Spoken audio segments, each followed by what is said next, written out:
Hi guys, welcome back to In Case of Econ Struggles. Welcome to another Sunday Stata tip. Today I'm going to give you guys a quick tip about working with dates in Stata. So let's go ahead and read in this example right here.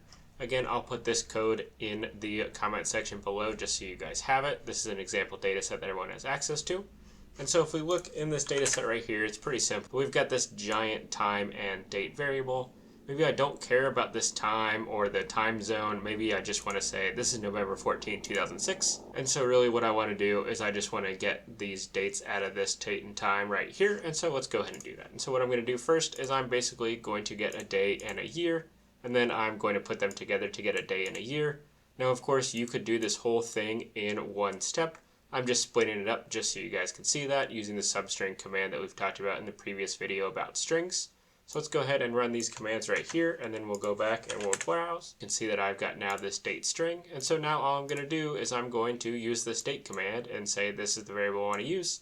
It's formatted with month and day and y, and so I'll go ahead and then put that in. Now when you put that in and you go back into your browse command, you're going to get these numbers here. This is basically days since January 1st of 1960, which is what Stata uses as day 0, so these are days since that date. And so what I can do is I can just format it using this %td right here.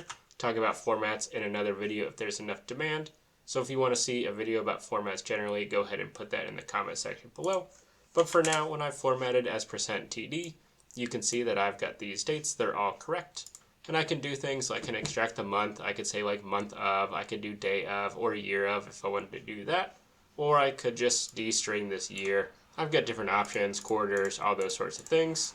Not really sure what would be the most helpful, so if there's one thing in particular you would like to see me do with these dates, again, put that in the comment section below.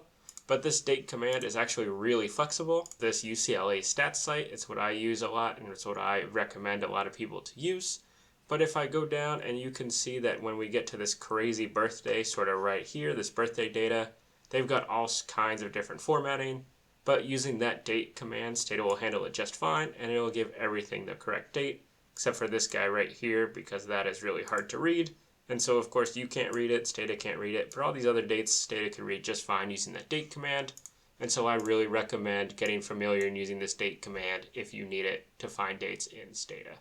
So again, if you've got other questions or other videos you want to see related to this, put that in the comment section below. But if this video or these videos in general helping you out, please like and subscribe. We'll see you next time for another Sunday Stata tip here on In Case of Econ Struggles.